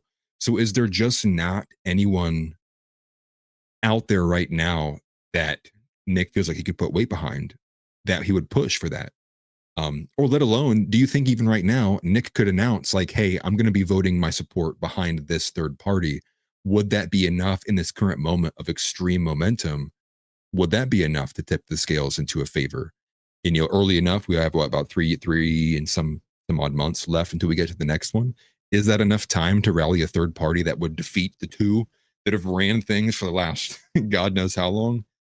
I mean, I don't know. I think it'd be a 1% chance kind of thing. Death Star dropped the bomb in there, but maybe it's worth it. Maybe. You would need pretty huge name recognition on that person already. I mean, if Nick wanted to endorse somebody for presidency, honestly, there isn't a whole lot of options, especially when you're looking at active politicians. Massey, maybe, just as a blow against the establishment, which we know it would be, but he doesn't really align with all of our values, and he won't go as far as we'd probably like somebody to go. But as far as the realm of politics, by the time you're in that realm, you're already in somebody's pocket. You don't get into being a politician that has name recognition without being in somebody's pocket. So I think you would need huge name recognition, and it's likely you'd have to go out of the political sphere. I mean, as crazy as it is, I'd vote for fucking Kanye. I'd vote for he has the name recognition, and he would absolutely shake things up. You know, like, and I think that's the only option that you'd have, is to do something like that, where you're like, well, is he the best person for the job? No. Is he a hand grenade to throw at the uniparty system? Absolutely. And I will vote for that candidate every time. You know, now that I think about it strategically, Kanye West makes a lot of sense. And that is wild to think that the one man who may break open the system is going to be Kanye West. Hey, people are going to like it, but like he's putting out shirts with swastikas. Like his music is self-explanatory.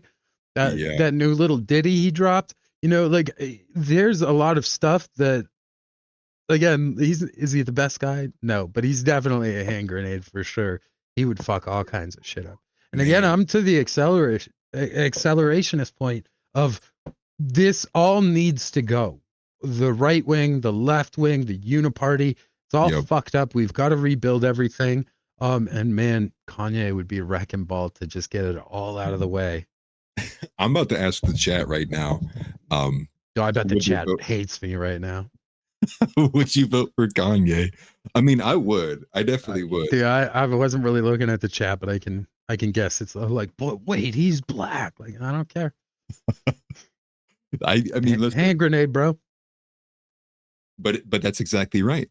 And maybe he would. Maybe he would have exactly this similar kind of, what do you call that? The track that Donald Trump did, which was everyone hated him at first, but he said some things that you could not deny.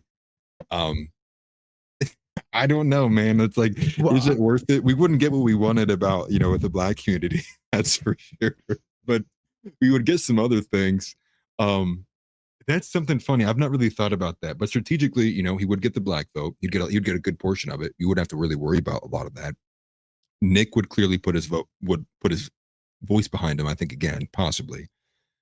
And if he went off the back of a third party, at the same time Elon's trying to do party X or whatever, you have two major parties polling from both the parties at once.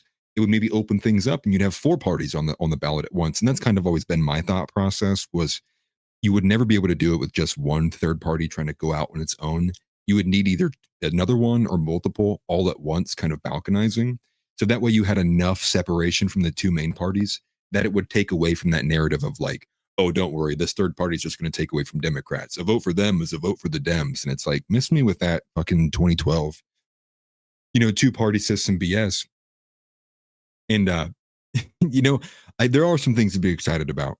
I do think that there's a part of me that thinks also that this has gone so mainstream, so critical mass, that YouTube looked at it financially and was like, Rumble may really compete with us if we don't let Nick content on the platform. And I think that's what they maybe looked at, and they were like, we got to pull it back. Don't let them talk about certain people too much, but we'll start allowing regular kind of Nick clips to start circulating. And that's kind of like where my head was at on that. But again, let's strict it down though. Gavin Newsome, JD Vance, 2028. Who do you vote for?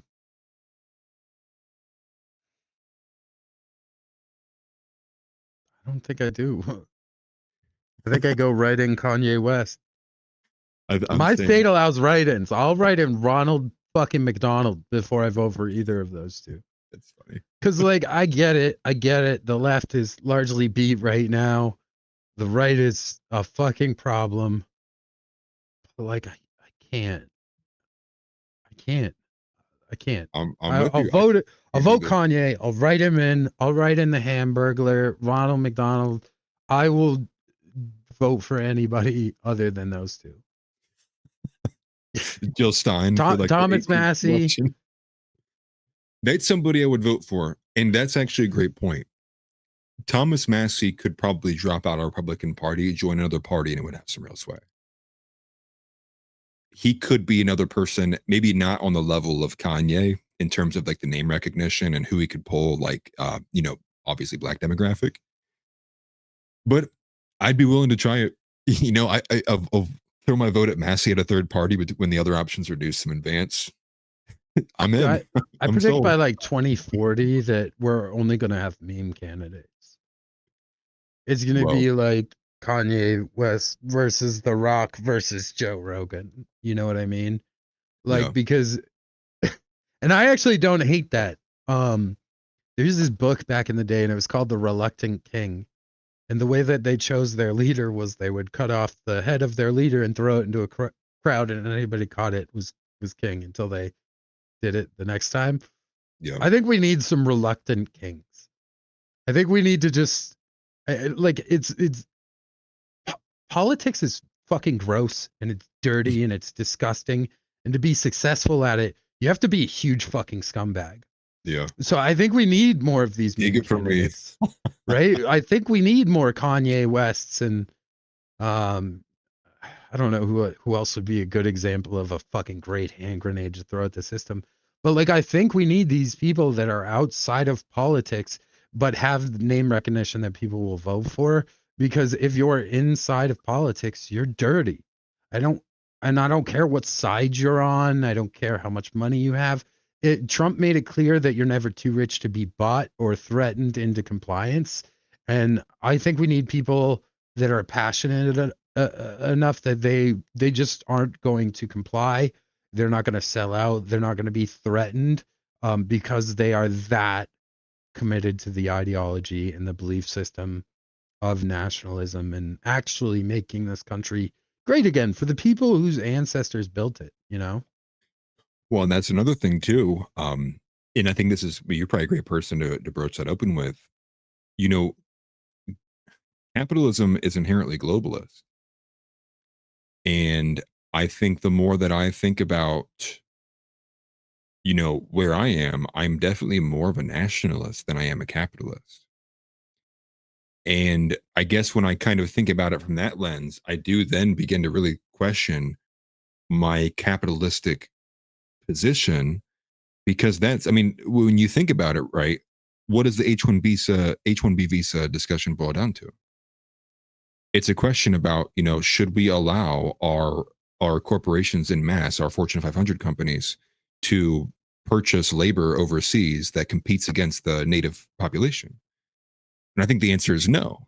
But the moment that you put that control there, you're not in an openly free market system. You've capped the capitalistic system into what it can do in terms of its, global outreach. Okay, but there are controls on it. the argument that I hear is well, I guess because we're not truly capitalist now. So saying if we were a capitalist society that Right. that favored its own people, are we really still capitalist? Yeah. Why not? I it's not all about the market. So maybe in that sense it's not, but what kind of crony capitalism bullshit are we living under now? Is national capitalism any Well, better I mean, or worse? well, think about it though. Like national cap, Nakas. Trying to think of what the slogan would be there. I don't know what you would call it. Yeah, but the thing is I guess capitalism though, you're supposed to be incentivized, right? It's all about the incentives and doing like what is in the best interest of that capitalistic system. And I think for most systems, they look at what would be the best things in terms of them to operate, in terms of gaining revenue and profit. Well, clearly it's not buying labor overseas. It's having to make an American, do the same level of work is just it's just too much for these companies. They'd have to pay to have a wage and take too much of a loss on the profit margin. But, is there a way that we can keep, and I'm sure there is, can we keep the majority of what capitalism has come to mean here in this country, remove the kind of cronyism out of it, which is just a lot of this monopolistic kind of systems and payment processors deciding who's allowed to go on certain app stores? I do think then there will be a question of, it'll be a bit of a scary time because I think that is a big kind of golden calf to most kind of conservatives. They hear anything that goes away from limiting capitalism in any form, they're immediately calling you a communist or socialist. And so I think that will be a battle to have, especially with boomers, right? I think a lot of boomers, when they hear anything, we're going to move away from a capitalist system. We're going to put these controls in place. Maybe they'll buy it if they hear it in terms of an American first lens. But that would be the start of America moving away from the system that we have had economically and at least been building for the last like 20, 30, 40 years, which has been pure global outreach. And that also does imply we'll begin to lose a bit of soft power kind of leverage if Americanized products aren't being, exported at the current rate that they are. Now, is that a problem for a later day? Sure, possibly, losing. And maybe that's a good benefit, right? Maybe we want less American influence in the world so that the rest of the world's not trying to climb across, 10-foot tall fences to get into this country. And so I'm curious where you are with that. I really don't know. I think that you could probably limit the free market a little bit, and I'm sure this is another one that's going to get the chat amped. Like, when it comes to visas and stuff like that. And the other thing is, we gave corporations the rights of human beings, even though they don't have the morality of human beings, right? Since their entire morality is the bottom line and what's best for their shareholders. Legally, they have to make decisions based on what's best for their shareholders. So I think, I think there are restrictions that you could put on the market that would be better for Americans. And I don't know that all of the right wing is going to get super uppity about it. Like, I feel like most people on the right are, we understand it's good for your business, but we don't want these people here taking our jobs. So we're not going to be okay with that. We want restrictions on that. Does that destroy the whole free market, do you think? Just some of those restrictions of, no, give your jobs to Americans. Do you think that totally destroys it, or can we limit it without destroying the free market, I guess? It would have to be phased at some level. I mean, there's no way you could implement like a across the board blanket ruling that all companies within 30 days have to eliminate their foreign labor workforce. I mean, like you think about like Apple and like Windows, some of these major companies that have huge operations overseas. I mean, like it's going to take years for them to pack that up, put it elsewhere. and America like not suffer, you know, in terms of like production loss and things like that. But I think it's worth it. And I think it definitely is a way you could probably phase it in and decide, you know, these companies we'll start with, we'll move down the line. Maybe, you know, you go by size or you go by how long they've been established or how you go by how much of their operation is overseas. I guess if the argument against me is if Nike isn't allowed to have sweatshops in Cambodia, then it isn't real capitalism. My response to that is then real capitalism is fucked and it's not something I really want. Right? Like, right. If you can't put limitations on like, oh, Nike can't have sweatshops or use child labor, well, it's not real capitalism if they can't do everything they can to maximize their purse. Well, then real capitalism is overrated. Yeah. No, I mean, I'm right there with you. I mean, like I would move to that myself. I would say like, well, then we need a better system then. Like this isn't the one we need then. And maybe that is. Maybe we build, maybe it's a brand new form of a system. It's just capitalism, but for Americans only. You know, it's like we need to be more adaptable. Right. Right. Like when the uniparty hurts us, we need to be adaptable to say, okay, well, democracy and maybe it's not going so well right now. What other ideas do we think we could try that would be better? I feel like it's the same thing with the economic system in capitalism. Like, all right, well, capitalism is destroying our people. Maybe it's time to be a little more adaptable and try some other things. I am open to trying things at this point. Same. I think and I think that's the general energy of, you know, even if you weren't going to go to a specific faction, the energy from most people is like, it's change. You know, it's like that Obama era, like, you know, change, whatever it is, we'll take anything as long as it gets us away from where we are currently. And you know, it is sad, you know, you brought it up earlier, right? The whole thing with the guy out in Vegas getting, you know, sent to Israel. So that way, you know, we don't deal with him here. So he gets the protections of being, you know, extradited and whatnot. It has to happen. This tearing down of this idol, and it has to happen both legally and culturally too. Like the current iteration of Protestantism in America that idol has to be torn down. It has to be like Bane in a dark room. It has to get its back broken in front of an audience of millions. I mean, it is so.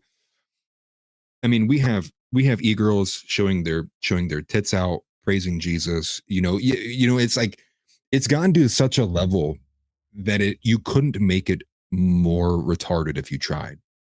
My favorite is the before Jesus with Jesus, and it's these guys being like, look at how much hotter she is now that she has Christ in her life. It makes my goon so much better. Like, what are you doing right now? Yeah.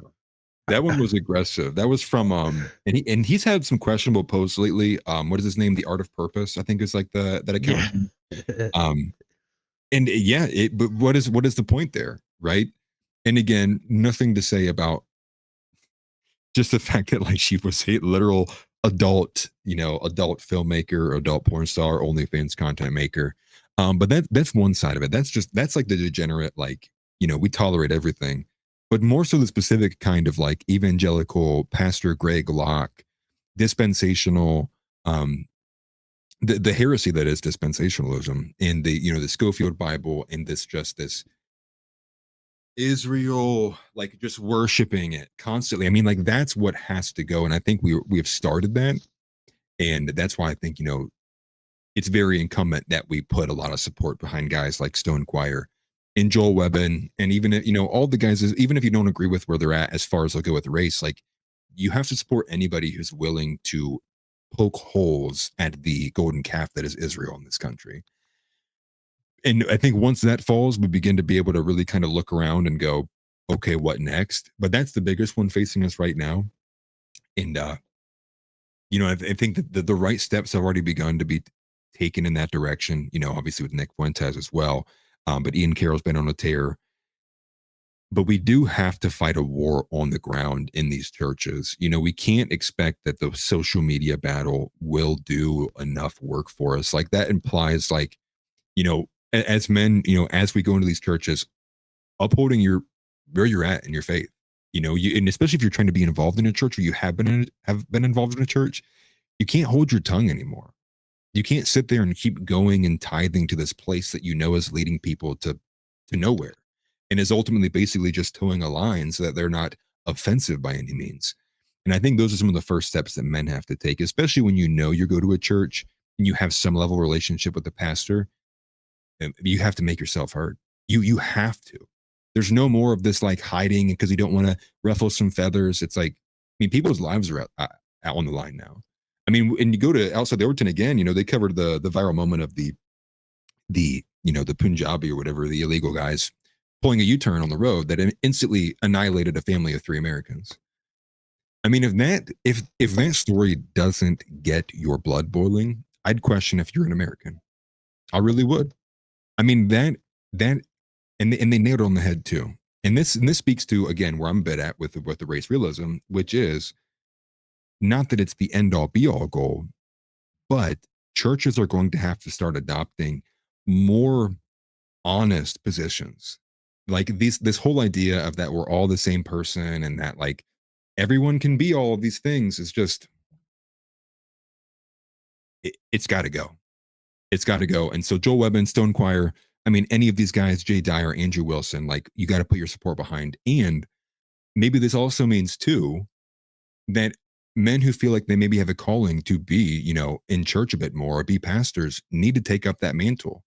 I mean, maybe you will be a martyr. You know, maybe you will get annihilated by some, you know, church council somewhere because they saw your sermon and thought you attacked Jews too much. But these steps have to be made in order for us to get to where we want to go. So I do get the fear, though. You know, I do get the fear of people not wanting to destroy their lives for maybe seemingly no gain. But at the same time, you don't do it, your son's going to have to figure it out. Someone's got to figure it out, you know, at the end of the day. And it's like, that's where I kind of sit, where it's like, I'm not going to be the guy who's like, well, hope my daughters figure it out. Like, no. Like I'm going to do it, man. Like, and especially when I only have a daughter, it's like, I don't have a son who I know is going to be able to take it, you know, to the next level for me, at least not in my home right now. And so that's kind of where I am. You know, That's I'm just another occupied space, though. When we say our country's occupied, what's occupied? The media, Hollywood, the government, academia, the churches. These all are upstream of culture. They, over generations and using that superpower of nepotism, they took over all of these aspects of culture so that they could control culture. And again, they played the long game. This took generations to set up. I think we have to do the same in reverse. And I think the churches are the saddest part because they didn't use nepotism to get their people in those seats of power. They used the ignorance of our people to dupe us into serving them like servants. And it's sad, but again, we need to work ourselves into these spaces and take them all back from the inside. Like, and a great way to do that is like your videos that, you know, Project Esther or doing something on the Schofield Bible and then trying to get that information out to normies, right? Like, because you always get the same dumb arguments. Like, well, if you don't like Jews, why are you worshiping a Jew? You need to destroy that argument every time you hear it, because that one little lie has convinced so many people to serve evil that are people that otherwise would want to be serving good, you know? Well, this is where I think I would go to the next level, which is I think that we need to begin being very explicit that we're not going to vote for people who aren't Christian. We're not going to be putting our support behind people who aren't Christian. And anything outside of that is like, I'm not even going to acknowledge it. Not Christian. No, we're gonna have each other's backs.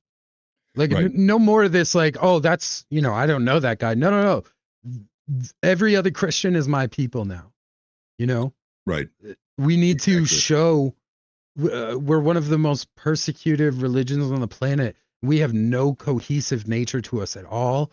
We are all considering ourselves individuals. We don't have each other's backs. That, I think, is the biggest thing that's got to change, is that, you know, if you attack a groiper, there are 1,000 groipers on you in 10 minutes.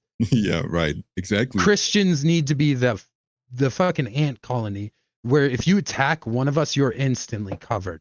There are Yeah. 10,000 Christians on you, and they are defending their people just like everybody else is defending their own people.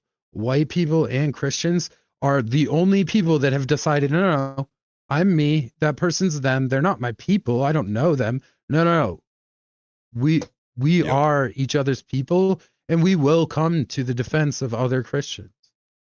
You know, and this was a great point of discussion they had on the backlash, maybe like 2 or 3 weeks ago, where they brought on a guy, and I wish I could remember his name, but he's Mormon, and it was in the line of No More Brother Wars, and they were even having the conversation. I think maybe even before he had, or maybe it was the episode after, where they're talking like, is this someone we're willing to also put behind that banner of No More Brother Wars, right?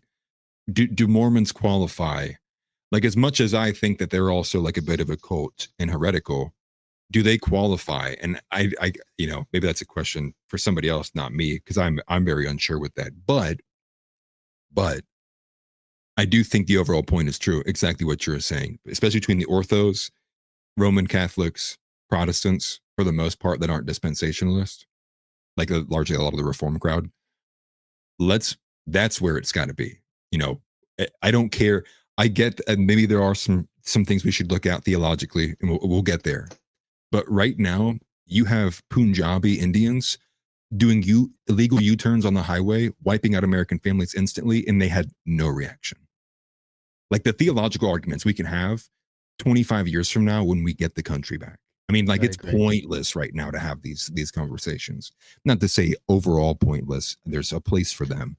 I mean, I'll defend a Mormon. I might not want to hang out with them. They're notoriously not the most fun people, but like, you know, again, no brother wars. Let's actually get somewhere. If you guys want to fight about it later, are you a Billy or are you a Dan? Because that was a big thing in Ireland, right? Are you Catholic or are you a Protestant? If you guys want to go back to that, fine. Do it fucking later. Like, because I don't care. And we have bigger fish to fry. If you guys want to go back to the, hey, you a Billy or you a Dan, and have, you know, gangs going out and slashing Protestants' faces and shit, if you guys want to do that, fine. Let's do it. Let's do it last. Let's handle that last. Because I really don't give a shit at this point. If you've accepted Christ, you're my people now. And we need to learn to defend each other and to actually wield our power in a way that is real in the world to defend our people across the globe. No, right, exactly. And specifically on the elements of, like, when some homosexual twink, like Right Wing Watch, clips Joel Webben and wants to attack him for his anti-Israel positioning. Like, no, we should swarm that page and say, hey, why don't you get your heretical ass views the fuck off this platform? Like, that's the kind of energy, like, we got to start. There's a fucking door, bud. Right, exactly. And who cares if it hits you on the way out? I don't want you here. And that's where I think, and that's kind of like, maybe I didn't articulate well enough. That's kind of where I'm at energy wise when it comes to looking at who is in the movement. And because I think right now we already have quite a lot of people who are already in it. You know, whether they are knowingly knowing of it or just feel the certain way, like towards the alignment, I think we have enough support you could push for it. And that is to say, we got to start attacking some of these pundits, if you will, right? And that includes like Right Wing Watch, that includes like the James Whites of the world, that includes the Eli McGowans of the world, right? All of these people who are basically, we know, are standing in the way. We got to start picking, targeting, and tearing them down. Just like how Nick did with Candace and Tucker back-to-back days, annihilated their careers almost overnight. There's a lot of people who aren't going to be tuning back into Tucker Carlson anytime soon. There's a lot of people who aren't going to be tuning back into Candace Owens anytime soon. So we got to start doing the same thing with these jokes of Christians who, you know, pull out a bunch of verses out of their ass. They don't pay homage to the church fathers. They basically kind of interpret what they want at any given moment. And it's all about feels good. You can be gay. Tranny's okay. Women pastors. I mean, like, it's got to go. I mean, and all at once. And it's got to be harsh too. It can't be like, let's sit down and talk to you. It's got to be, you have sexually assaulted the word of God, and we're going to take it back. We're going to not let you spew this heretical garbage out in front of the streets.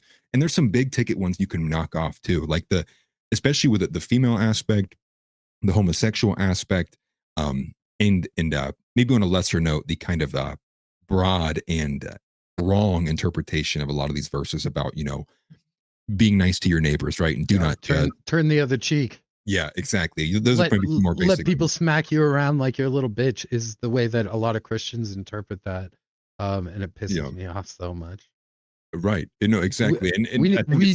We need some white Christian tribalism, right? Like if and you see this all the time, a black person will start beating up a white person and all of the black people will go just start attacking. Right. As sad as it is, I'd like to see that kind of commitment to each other within our group, or same with, the Jewish people and nepotism. I'd like to see that kind of tribalism exist within my lifetime.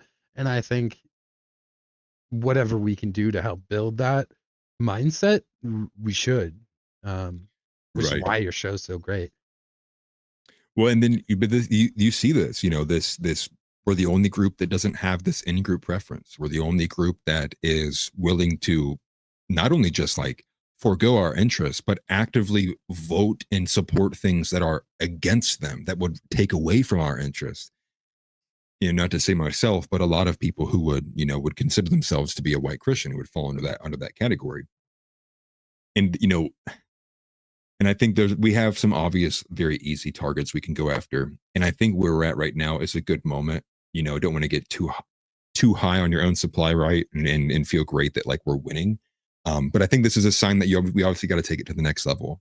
I don't want this last couple of months to be a flash in the pan. That there was just like this blip in history. Yeah, exactly. Like we have to keep pushing. Like it has to, because I'm going to be honest, this is the most meaningful change I've seen in the political climate since I've been paying attention to it. Since I've been alive. Yeah. And that's where that's why I'm like in win now mode, right? I'm like the franchise owner who's like, do I trade my young guys, and just get that title this 1 year, is this the year? And maybe it is. And I think even if there is some shoe that drops at the end of this, there has still been ground that's gained that's not been moved in years. And I think that is something to kind of rest your hat on, at least if there is, at the end of this, by the end of the year, something major happens where everybody gets banned. At least you can go, we've moved it in the right direction, and they're going to have to pull out even more complex tactics to hide that the majority of people are not buying what these people are selling and pushing. And then you get into real territory of not being represented at all. And you have a lot of media being a bunch of bogus and just garbage, which speaks again to the fact that we're not even getting practical effects from the guy we put in anyways. I never expected Trump to make America a Christian nation again, but I did expect him to deport illegals, like he said, I don't know, 100 fucking times on the campaign trail. And what we're not getting is illegals getting deported out of this country. And that's why I think too, there's probably, not civil war, but I bet there will be moments, like I had with the conversation with Raymond from, Thoughts and Minds, and again, shout out to him for bringing me on the channel. There probably are a lot of men who are in similar boats to Ray, where when push comes to shove, their girlfriend, just cheated on them. They're in the car, they're at the traffic light, like they got tears in their eyes, they're gripping the steering wheel, they got white knuckles, they're ready to just do something insane because like their life is just such a living hell. They have no purpose. They've been spit on their entire lives. And then boom, their side mirror gets blown off by an illegal flying down the road. That's it. That's all they see. It just goes white for a second. And there may be, and I expect there will be a lot of those instances, and there's probably already been a few of those happening too. I feel for those guys. I really do. And that's ultimately one of the opening reasons why I started this anyways, just because I got sick and tired of seeing so many broken men and knowing that it's not all their fault. A lot of the reasons, there's a lot of reasons that it can be these guys' fault. But when you look at it circumstantially, from education, institutions, Hollywood, schooling, job market, like at a certain point, you got to go like, dude, these guys barely had a chance. Then you add on the fact that like some guy may be born like 5'1", it's like he really has no chance. And so I really feel for a lot of these dudes who like have a lot of these things they got to face and overcome. And I have to realize too, and this is no way to toot my own horn, like if it was hard for me to articulate to a woman, win a woman over, and be successful in maintaining that, well, then what am I to expect from like a lot of these other guys, you know? And like that's what I kind of begin to think about, where it's like, bro, it was hell for me, and I have guys saying I'm on easy mode. You know what I mean? Was it hard though? Be honest. Hard to deal with. Be honest. Hard to deal with. Yes, I will say yes. Women are hard to deal with. Everybody knows that. I'm asking you if it was hard for you to get women. And I know you guys, you have some people in the audience that struggle with this. Was it hard? Because it wasn't hard for me. And like I'm big and ugly. Like I'm not rich. I was pulling women homeless like it was nothing. You know, like hey, you want to come back? Like to my buddy's couch. But what I will say is, when I was in that era, that was like at the beginning of like the 2016 era. And I will say, I do think there's a great point to be made. I think Ray was the one who said this. Also, shout out to Hood Sardo. Thank you for that. And thank you, Foundation White Wakanda. I think Ray said this point where he thought that dating ended in 2016 because he thinks that so many women in protest of Donald Trump kind of took on this personal vendetta, this personal mission, that because Trump's in office, they're going to be more feminist than ever. And so maybe there's a bit of a societal push that happened there. But I do have to say, like, I think the dating market's much harder than it was when I was in 2014 for me. So is it comparable? Maybe, but I still think overall the point stands. It is very hard for men. And Ray had a great point with Kevin Samuels, where Kevin Samuels initially was this advice for men guy. He would look into these men's lives and he would go, here's the advice I'll give you. Here's what you need to be doing better, because his slogan, is like, there's no reason he shouldn't be pulling women. You can do a lot of things to make money nowadays. We stopped. And I think, and everyone knows the story from here on out, he becomes a guy, he looks into it. And I think as Ray said it, Kevin Samuels saw a lot of these guys he was personally invested in, personally coaching, who did all the things he said, right? They got the better paying job. They started going to the gym. They cleaned up their act and still weren't successful with women. So then Kevin Samuels begins to look at women and he goes, holy shit, the arrogance in this. So he starts looking at a lot of this and he begins to change his parameter. And I think everyone knows, and RIP Kevin Samuels, where he realizes that no, there's actually a deeper problem here. And it is the entitledness and arrogance of women. And so he switches gears, and everybody knows the history after that. So there is that is one of the biggest things I think that I've ultimately been passionate about, which is we have to begin to level the playing field in the dating market, because we have to be able to have men who have purpose and something to fight for. And if they're locked out, right? Like for me and you, right? It's like, it's easy for me to get up in the morning and do stuff for my daughters. Like I love I would do anything for my family and for them. But can the guy who has nothing say the same? And I don't think he can. And that's why I think it's so imperative we begin to correct for the dating stuff immediately, because we need to have guys on our team, on our back, that have things that they believe in, they're invested in, and they're willing to go and cross the line for. You know what I mean? Like men who have families and wives and children are going to do a bit more than a guy who didn't. Skin in the game. Right. Exactly. Skin in the game. And got a super chat here from Cheb. From who? Yeah. Who is it? Yeah. From some person who follows me. Yeah. Shep says, was your wife liberal or based like you, Atlas? My wife was a liberal. My wife was a feminazi. I basically had to hide like what you said, my power level early on, until I began to really start red pilling her. But that's when I kind of thought too, like, again, and not trying to be arrogant, but I feel like I'm above average intelligence compared to the average guy. So when I sit there and think, if it was hard for me to articulate, convey, and exhibit the reasons why my wife was wrong as we were in the dating period, it's got to be really hard for some of these other guys to stretch some of these concepts across, right? In terms of like, especially like, we're going to Hitler, the JQ, we're going to, Christian nationalism. It's like, you're going to need, for one, charisma, but you're also going to need to have a mastery of a lot of knowledge to be able to articulate and convey your ideas properly. Otherwise, you're going to come off like Donald Trump. You're going to no, converting liberal women is good for you. It makes you smarter. It makes them better. It's good. If you can do it, if you've got the skill for it, that's how you should all get your wife. Convert a liberal one. They have less numbers. There's more of us. It just works well.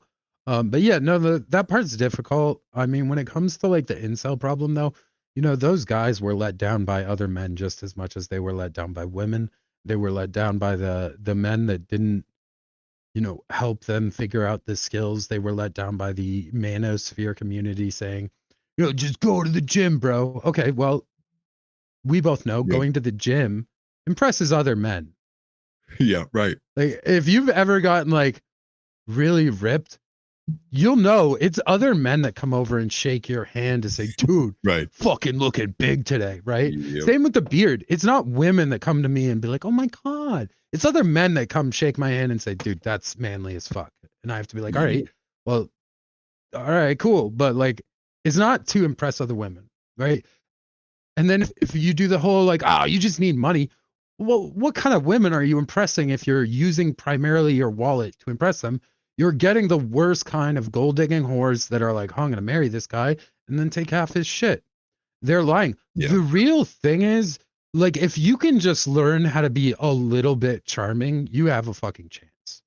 And Raymond specifically, again, appreciate him having you on, but he's fucking screwed himself, right? Darkcell's smart. Darkcell is not face fagging on the internet while he's saying these things.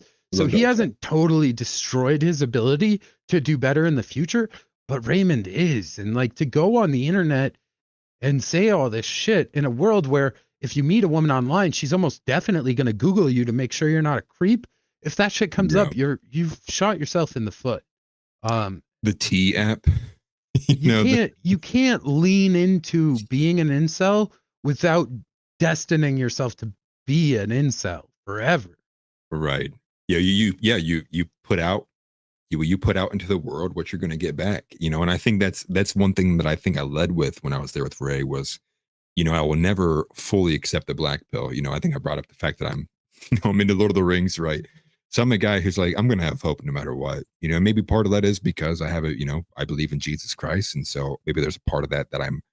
At the end of the day, I am ultimately, relieved that I have, that I know who wins in the end, and so whether I can fix the perils of what happens in this physical realm or not, at the end of the day, that affects what happens to my family and children here. But, in the big picture, ultimately, that's why getting right with God is ultimately, the leading, kind of value we want to push out for people.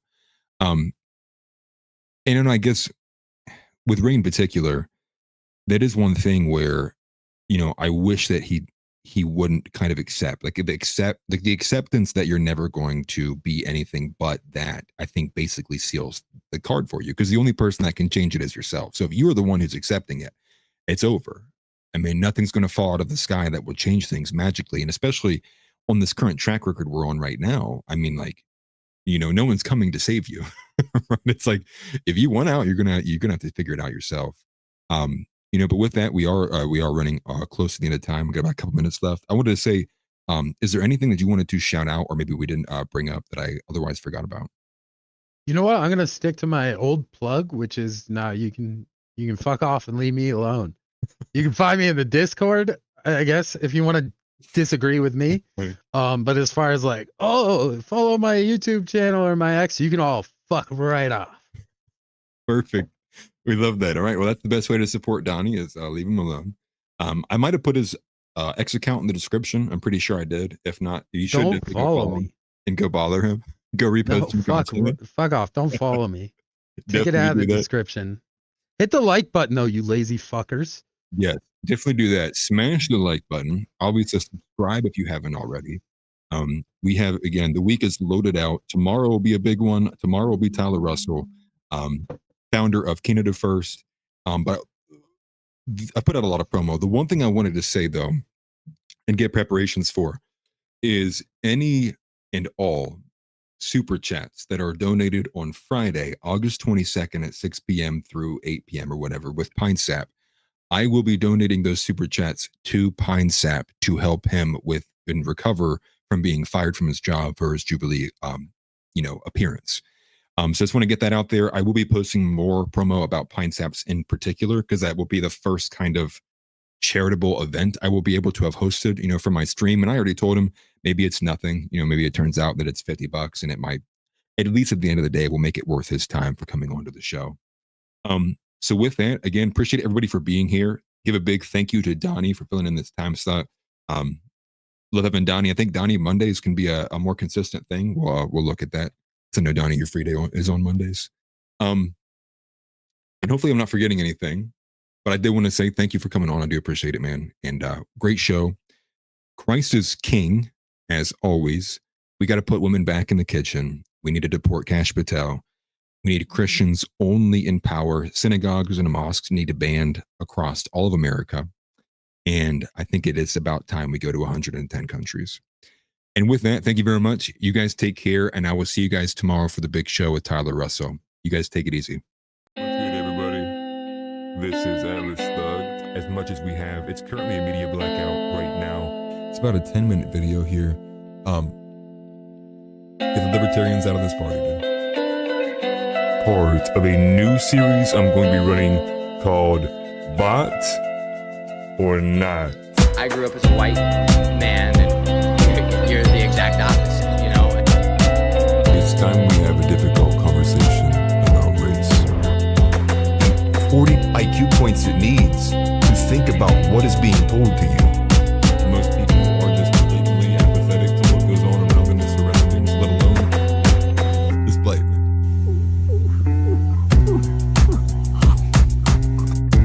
A trans woman's penis make you gay?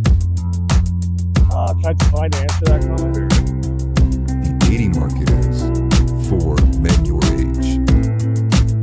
I'm not a misogynist. I'm a sexist. Right, like for example, like as a white man, I can go out and I could go right here in Columbus and scream the N-word as loud as I wanted to because I have that privilege.